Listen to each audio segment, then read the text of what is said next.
What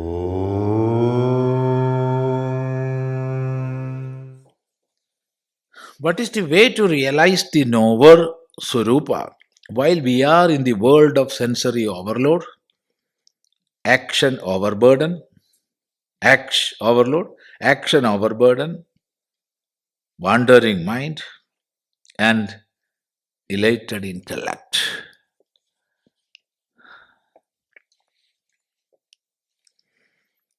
While we are in this world, of course, we are in the world, we must be in the world, and see the greatness of this human birth. It is even above the world of Brahma,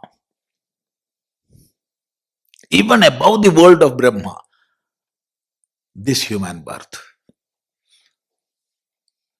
I'm not joking. Upanishad is saying, Yadhadarshe tathatmani.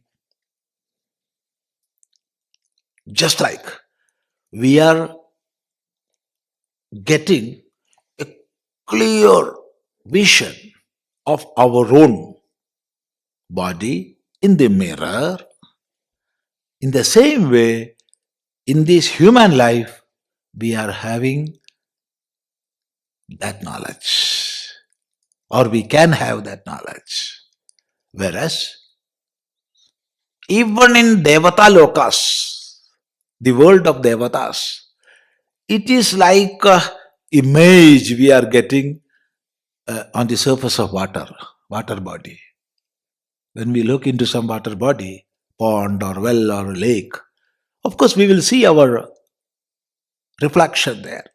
But it is not that much clear as we see in a mirror. So, we are higher beings than even Devatas when we are considering the ability to know.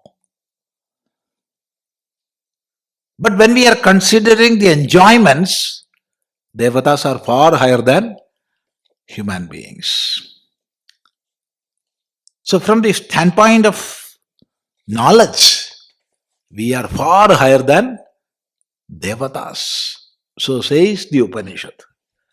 So we must be in the world of human beings.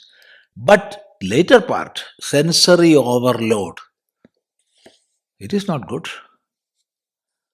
We can be in the world. We can make use of our senses to get many inputs. Of course, they are objects of the senses. But we can make use of our senses to get many inputs, but never overload them. Never. There must be a safety valve.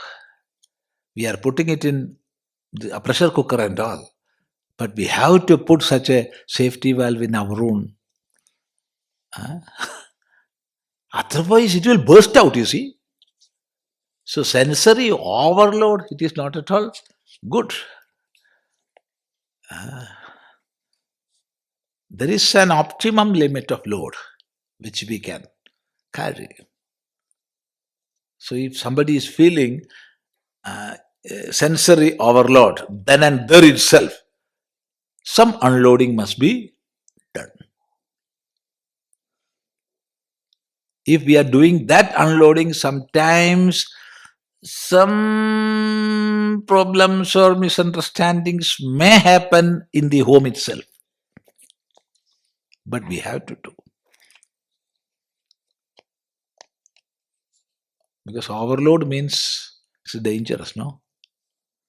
However, sensory overload, action overburden. No. There is a limit. There is a limit for us all.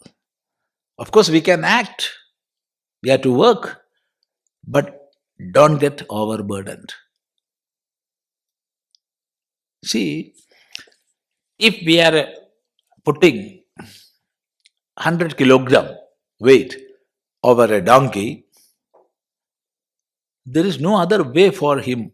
Poor fellow, he will carry, or the most he can stand there or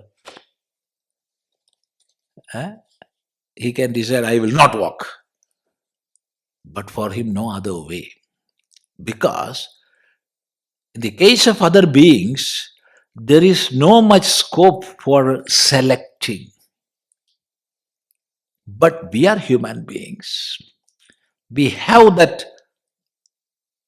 right and ability to select,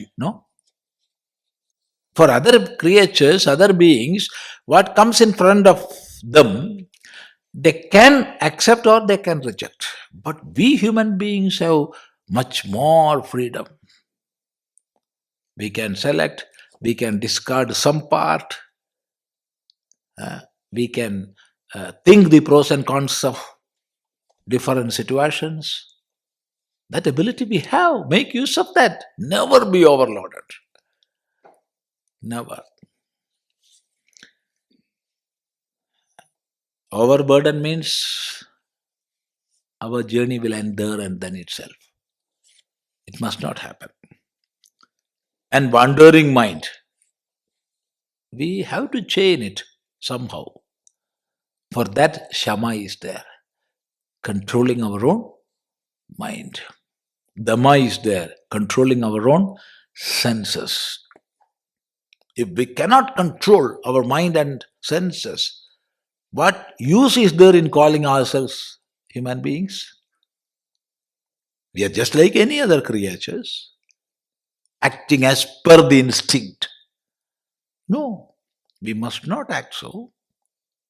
Of course, instincts will be there within, but we have to consider, weigh, look into them, analyze the pros and cons, then take or discard. That right we have. We must do that.